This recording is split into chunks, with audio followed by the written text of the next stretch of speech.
Your lack of purpose may be causing your romantic obsession. Why does one person sometimes become your entire world? You think about them when you wake up. You think about them before you sleep. You check your phone hoping for a message. A delayed reply changes your mood. A short conversation can make your entire day. And when they're distant, your mind doesn't simply notice it. It starts investigating. Did I do something wrong? Are they losing interest? Why didn't they reply the way they usually do? Are they talking to someone else? And suddenly, you aren't just in a relationship. You're living inside it. Their attention becomes your reward. Their absence becomes your punishment. Their approval becomes your reassurance. And without realizing it, one person has started carrying the emotional weight of your entire life. But here's the uncomfortable possibility. Maybe your obsession isn't entirely about them. Maybe it's about what was missing before they arrived. When your life has something pulling you forward, your attention naturally has somewhere to go. You have something you're building, something you're learning, something you're creating, something you're trying to become. Your days have direction. You wake up with somewhere to put your energy. But what happens when you don't have that? When your days feel empty? When you don't know what you're working toward? When there is no meaningful project? No challenge? No ambition? No personal mission? No reason to get excited about tomorrow? The mind doesn't like emptiness. It looks for something to fill it. And very often, it finds a person. Suddenly, there is something to think about, something to anticipate, something to chase, something to fear losing. Your previously empty mental space now has a permanent occupant, them. This is why romantic obsession can feel so powerful. It's not necessarily because you've found the most extraordinary person who has ever existed. Sometimes, you've simply found something capable of absorbing all the intensity that had nowhere else to go. Imagine having a huge amount of water, but nowhere to put it. Then someone hands you a small container. You pour everything into it, and eventually, the container starts overflowing.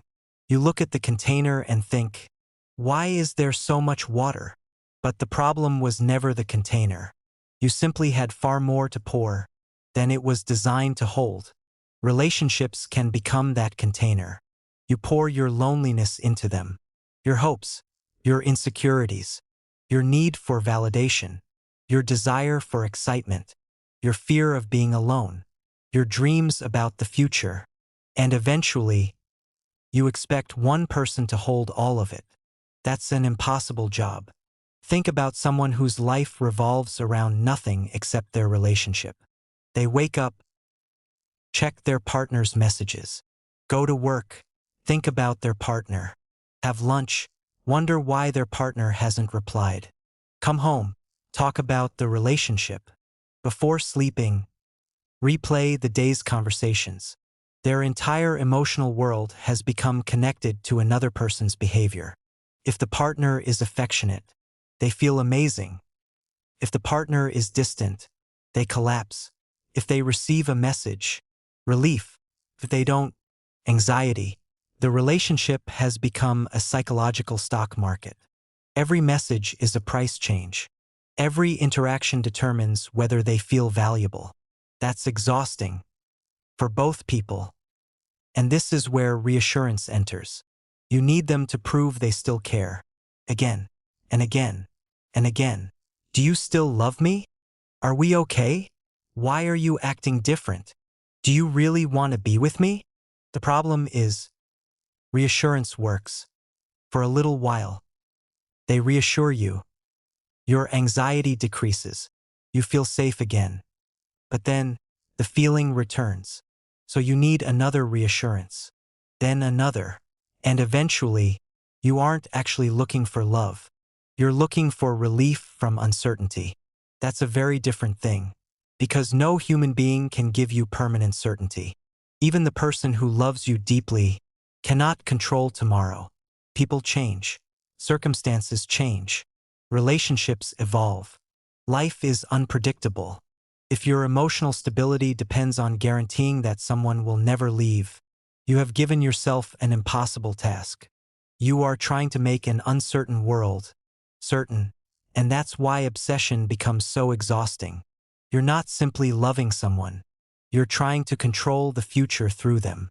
Now imagine the same person, but with a completely different life. They have a project they're passionate about. They exercise. They have friends. They read. They create. They have skills they're developing. They have goals that matter to them. They have somewhere to be, even when their partner isn't around. Does that mean they love their partner less? No. Often, they can love more freely, because the relationship isn't responsible for giving their entire life meaning. Their partner is important, but their partner isn't their entire identity. There's a massive difference. A healthy relationship can be part of your purpose, but it cannot be your only purpose. Your partner can walk beside you, but they cannot walk your path for you. They can support your growth, but they cannot replace it. They can share your life, but they cannot become your life. Because the moment another person becomes your entire reason for existing, love quietly turns into dependence. And dependence eventually creates fear. Because whatever becomes your entire world becomes something you're terrified of losing. Think about holding sand in your hand. If you hold it gently, some stays. But if you squeeze your fist as tightly as possible, the sand slips through your fingers. Relationships can work the same way. The more terrified you are of losing someone, the more you may try to control them. You want constant communication, constant reassurance, constant closeness. You want to know where they are, what they're thinking, who they're talking to, whether they're still interested. But love needs room to breathe. Connection requires closeness, but it also requires two separate people. Not one person desperately trying to become the other person's entire world. And here's the deeper part. Your obsession may have started before you ever met them. Think about the period of your life before this person appeared. What did your days look like? What were you excited about? What were you building? What did you care about? Who were you becoming? And then ask yourself, did the person create the emptiness? Or did they simply give the emptiness somewhere to go? That's an important distinction, because if the void existed before them, then removing them won't automatically remove the void. You could end this relationship and immediately become obsessed with someone else. New person, same pattern, different face, different messages, same anxiety, same dependence, same fear, and eventually, you might realize, I keep changing the person, but the problem keeps following me. That's why the solution isn't simply, stop being obsessed. You can't usually think yourself out of a pattern that your life keeps reinforcing. You need something else to move toward. You need a life that is capable of holding your attention. And this doesn't mean discovering some grand cosmic purpose overnight. Start smaller. Ask yourself, what would I want my life to contain if romance disappeared from it? Not forever. Just imagine that romantic attention was temporarily removed. What remains? What would you learn? What would you build? What would you improve? Where would you travel? What would you create? Who would you become? Those questions reveal something important. They show you where your energy could go. Choose something that belongs entirely to you. A skill, career, fitness, art, music, writing, business, education, Okräft. personal project. Something difficult enough to demand your attention and meaningful enough that you actually care about improving.